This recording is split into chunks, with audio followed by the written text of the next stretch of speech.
abuelo del Agustineda Maclú, que fue su albacea, quien, asesorado por su brazo derecho, su sobrino Jorge Ross Edwards, aceptó y lo respaldó. Jorge Ross se convertiría más adelante en uno de los mejores amigos y posteriormente cuñado de don Federico. Con este respaldo, don Federico inicia nuevas actividades empresariales, especialmente de índole marítima, en las que tuvo gran éxito. Entre otras, tuvo participación preponderante en la creación de la Compañía de Diques, Compañía Sudamericana de Vapores, dos compañías de remolcadores y la Compañía de Consumidores de Agua de Valparaíso. Además, invirtió sustancialmente en otras empresas exitosas, lo que le permitió amasar una importante fortuna. Al estallar la Guerra del Pacífico, en 1879, él era coronel de cívicos, que equivalía más o menos a ser un reservista en los tiempos de hoy, y comandante del Regimiento de Cívicos de Valparaíso, y se aprestó a movilizarse. Sin embargo, se enfermó gravemente y tuvo que trasladarse a Europa para su tratamiento, donde permaneció por 6 años.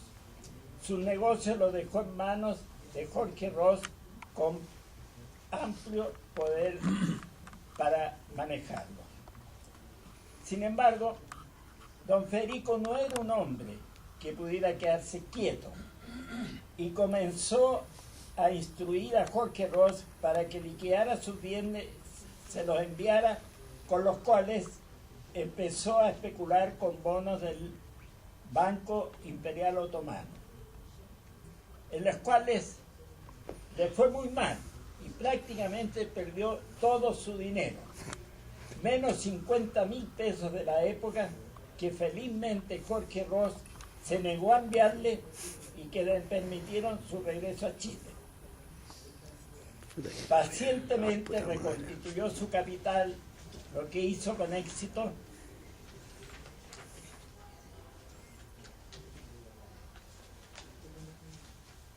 Y más tarde, como consecuencia de la Guerra Civil de 1891, las violentas oscilaciones de cambio internacional que se produjeron le permiten aprovecharlas hábilmente para acumular nuevamente una considerable fortuna que invierte en Chile en grandes edificios en la Avenida Brasil de su querido Valparaíso, los mejores de la época.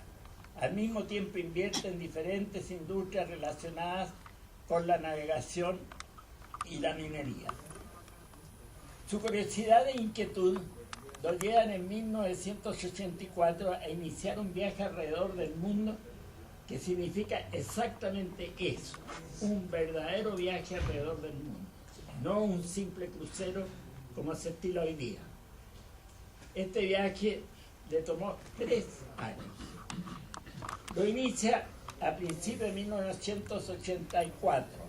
Recorre exhaustivamente la mayor parte de Asia, India, China, Japón, Australia, Nueva Zelanda, Estados Unidos, Canadá, México, Cuba, Jamaica, las Antillas, Venezuela, para regresar a Francia en mayo de 1897, donde se quedó los últimos años 28 de su vida.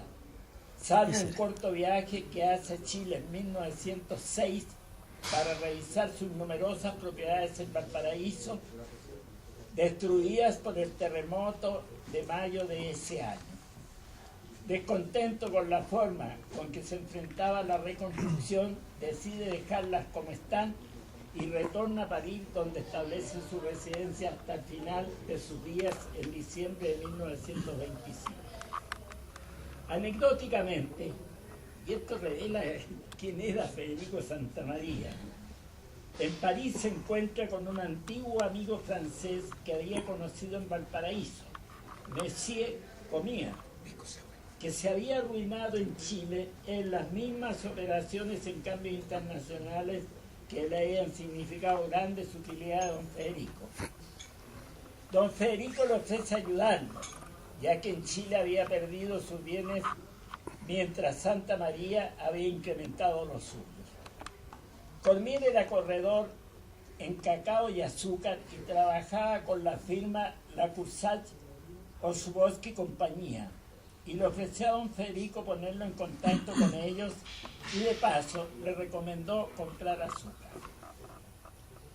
Su gestión fue bien recibida y don Federico fue a la casa de Cosal y se interesó de inmediato en el negocio del azúcar. Fuera de ofrecerle a su amigo una buena comisión por las operaciones que hiciera, se dedicó a analizar la producción de la beterraga azucarera. La razón era que en su genialidad él había conectado dos hechos que a primera vista no parecían relacionados. En Chile, él se había convertido en un importante accionista de la compañía salitrera de Tarapacá. Los productores de beterraga azucarera eran grandes consumidores de salitre chileno como vos.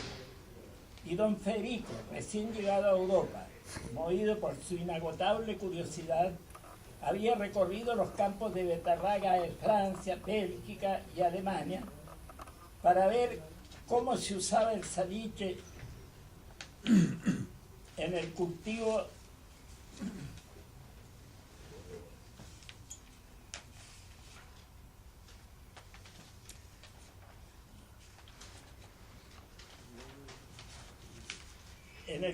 de la beterraga azucarera, y al mismo tiempo cómo se producían los negocios del azúcar, en los cuales su amigo le había ofrecido involucrarlo.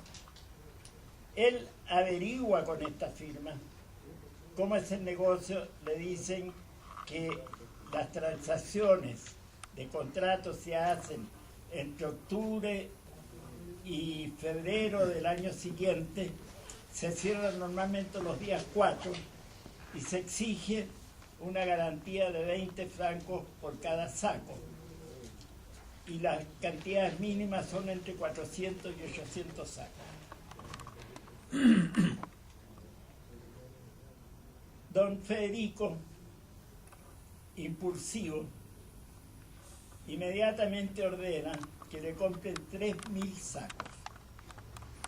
Naturalmente que los corredores, que no tenían información de él, era un desconocido que recién llegaba, recomendado por uno de sus corredores y nada más, le dicen que necesitan conocer sus antecedentes financieros y tener las garantías correspondientes. Don Federico, por supuesto que no se siente mayormente preocupado y les dice que al día siguiente van a tener el valor de las transacciones o de las garantías para las transacciones. Y efectivamente, el día siguiente les entrega depósitos por $6.000, 6.000 francos, que correspondían a los 3.000 que él había solicitado. Entonces, a los 300 que él había solicitado. Entonces, empieza a operar ahí y le va pésimo. Y en esas transacciones pierde casi 1 millón de francos.